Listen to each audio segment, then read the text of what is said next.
are trained more. Yes, they have intelligence arms, but they are more in confronting and intimidating. But this level of sophistication we have now by criminals is the one that you must change the architecture. The intelligence aspect and the community involvement are now strengthened. We are having Security Council meeting every other week. It never happened before. I've been here for 4 years plus. We meet every other week. We know we have challenges, but I can assure Nigerians that this will be brought under control.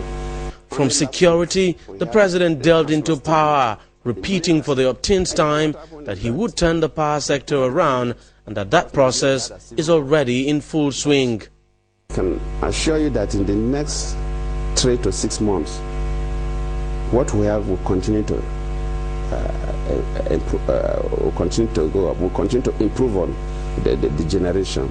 We'll continue to improve on the distribution. But the target, like we've said, is that government must do away with generation. Government must do away with distribution. Government will partner with the private sector to handle transmission. We've not reached there yet. But by the time we get there, then the private sector involvement will be enhanced. It goes without saying that unemployment remains one of the biggest headaches of his administration. The president even acknowledged it at this media chat, but he said he's dealing with the problem through a multi-sectoral approach, one of which is agriculture.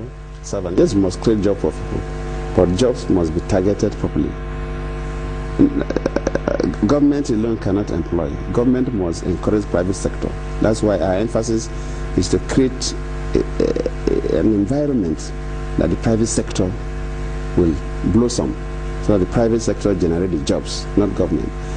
Presidential media charts like this would of course not be complete without a discuss on national politics, and the president dwelt extensively on it, especially on his controversial single-term limit for the offices of president and governors. The cost of election per se is quite high. This election from INEC alone, I believe we spent up close to 130 billion from INEC alone.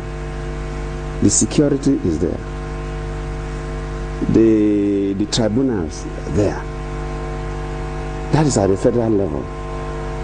And others. Then at the state level, if you aggregate all what the nation has spent on election alone, it is staggering.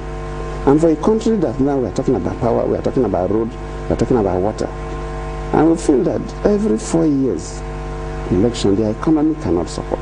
We need to increase the gap a little.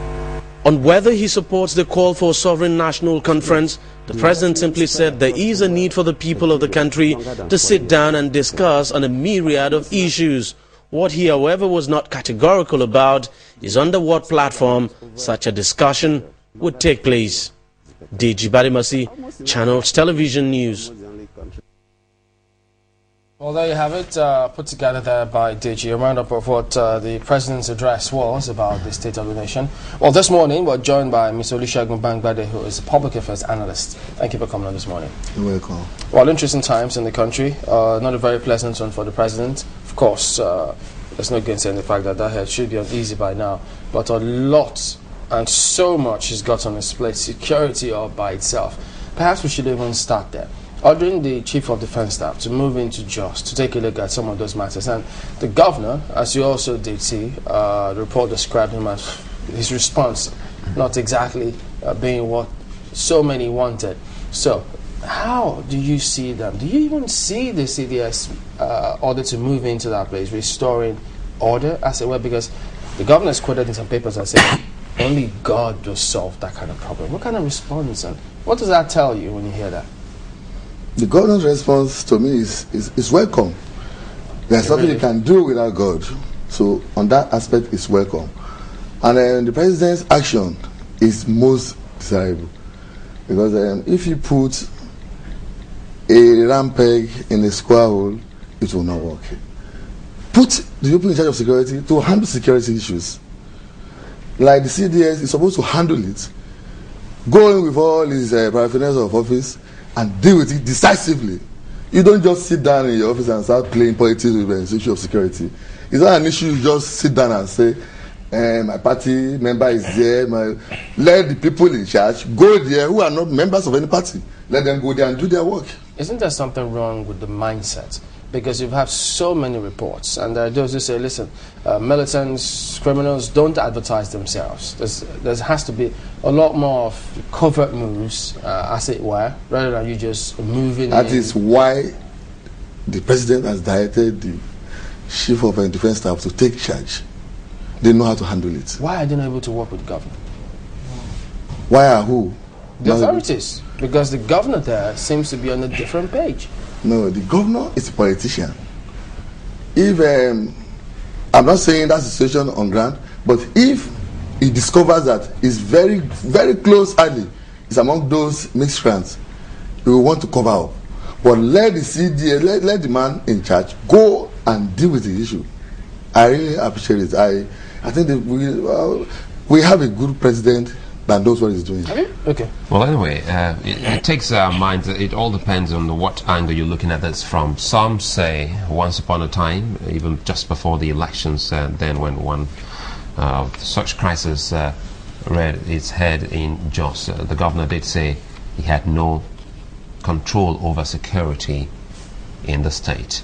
And now with this instruction from the president asking the CDS to move in, some say it's a subtle declaration of emergency in Plateau State. It is not. It depends on the angle you look at it. The governor is the chief security officer of the state. To an extent, he gets information from here and there. He passes that information straight to the CDS, and it works better.